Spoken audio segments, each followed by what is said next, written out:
Everybody, my name is Radi Nabulsi. I'm joined by Harrison Reno, one of our potential interns. We'll see how he does in this interview real quick. Harrison, we just got out of the press conference with Kirby Smart, Jaylen Walker, and Oscar Delp. Kirby with a different mood, if you will, compared to what we've seen this first week. He comes out saying he's worried about college football. His team is garbage. It's the end of the world. We had to use the headline, Kirby Smart sounds the alarm, and that's not hyperbole.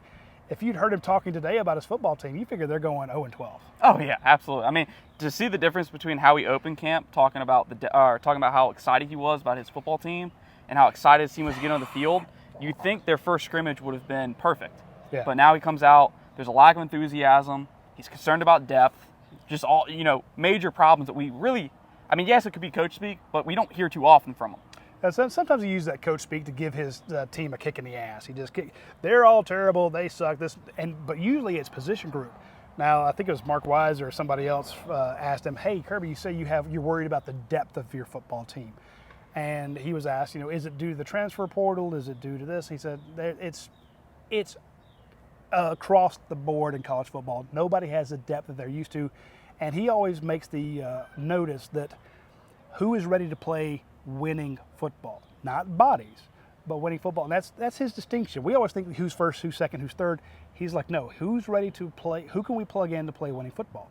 So, he's like, he's not being clear on it. And Mark's asked him, hey, which positions? Do you know what positions you were thin at? And he goes, yes. He's like, do you want to tell us? He goes, no. So he wouldn't say which one was which, but let's look at some of the ones that might be. Why is he concerned about depth? I asked him about Trevor Etienne as running back, the starting running back. He says that's the starter in his team. I asked, would that guy be available for Clemson game? He didn't answer. So makes me think if he was available, he'd say absolutely, he's ready to be there. He's our number one running back. He'll be ready against Clemson. He deigned, as is his right, not to answer that question.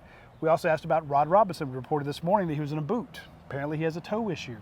Branson Robinson is coming back from a patella injury, something like that. So he's getting down into the Chauncey Bowens, Nate Frazier, and he mentioned Cash Jones. Right? Why you guys always forget about Cash Jones? Well, we're asking about injuries, Kirby. So his running back room's a little questionable. His defensive line took a hit. We reported that Jordan Hall. We broke the news a few weeks ago that he had a fractured tibia. He had a bolt put in there. Now he has a stress fracture on the other foot. I mean, how unlucky can you be? It's like having an ACL tear and then another ACL tear. It's like, come on, that's not fair. So defensive line, who else did he say was injured? I think we about covered. I know we hit Rod. Obviously Branson's coming back. Jared Wilson, the center. That was the one. So he said Achilles tendonitis. So here's the thing. I thought it was an upper body because every time we've seen him, he's been running. He's been on a bike, I thought, okay, well, maybe he's got an upper body injury. No, it's low. So he can still run, but he hasn't been going out there as much. So we've seen Tate Ratledge working at center. Again, who can play championship-winning football? Tate Ratledge is your first team all-SEC right guard. You move him over to center so that you can keep your five best out there. You don't just go, hey, who's the number 2 center, which I guess would be Drew Bobo, who's not played yet, or not played much yet. So that's, again, there's Kirby Smart's differential. So he's worried about his offensive line a little bit, shuffling there. He's worried about his linebackers cores, his defensive line. So Kirby not very happy today, but that's Kirby Smart. Anything from else Kirby said that kind of stuck out to you?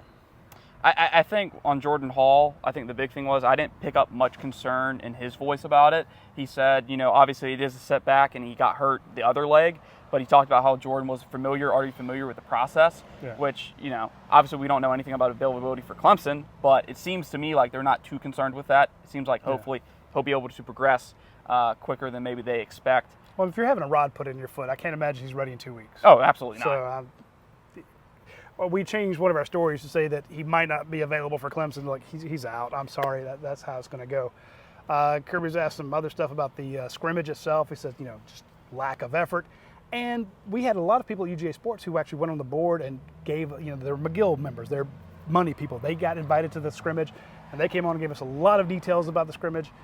And it was like, Kirby's mad at this guy, Kirby's mad at that guy. And again, if you don't go to practice, you think Kirby's mad. That's his normal Tuesday. He's always wants his team to be better. So to your point, How much of this is coach speak? How much is this is a kick in the butt? How much is it Kirby Smart is actually very concerned? We don't know. The second scrimmage will tell the tale of the tape. We also got to speak to Jaylen Walker. This is a guy who's working at inside linebacker and outside linebacker. When you see him with the outside linebackers, he's a little bit smaller than those guys. You see him with the inside linebackers, he's like 2 or 3 inches taller than those guys. So he's a kind of in-between guy. But I thought it was interesting that he said, yeah, he's having to learn inside linebacker. He's always been an outside guy. I think he wants to be an outside guy. But Georgia's kind of loaded over there. Yep. But they're also loaded inside. But he can do both. Where does Walker play? Well, I think he said it today. He's the hybrid linebacker, Yeah. which it's kind of interesting because over the last few weeks, that's always been the question about Jaylen Walker. What is his positioning and what is the effect of the cross training? I think he plays well at edge rusher. I think that's where he's proved his impact, especially down the stretch last season. So early out of the gate, I think with Warren Brinson potentially, obviously dealing with an ailment, should be back before Clemson, I assume. Jordan Hall probably out versus Clemson as well. I think we see more Jaylen Walker up front and maybe go, those typical third down packages turn into maybe every down packages early. Yeah, those Jaguar packages they do, they like to bring in 3 guys, like just turn them loose, let them go after it. Kirby's even mentioned Damon Wilson as a guy who's like, look, we bring him in on third down and just say, sick him.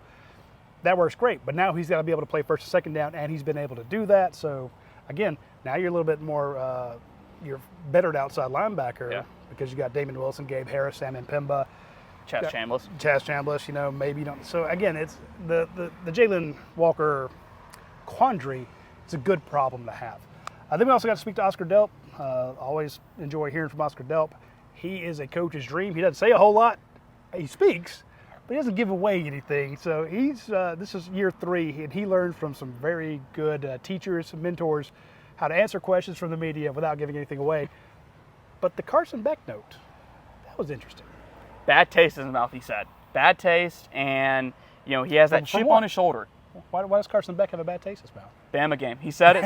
He didn't say it specifically. He didn't say it out loud, but he said nobody likes to lose, and obvioally Carson. Well, is they like only lost everybody one else. game. They lost one game. Yeah. So, and I assume obviously the playoff has something to do with that, but I guess it's the message that Georgia fans want to hear is that their quarterback's coming with a vengeance, which we always hear about. Well, we hope to hear more from him. Later in the week, we get some more players. There's no practice availability today, so we won't actually get to watch practice. Hopefully, we'll get to watch practice Thursday, or at least parts of it, and then we will have an update at ugasports.com for you then. For Harrison Reno, I'm Roddy nabulsi. We'll see you later.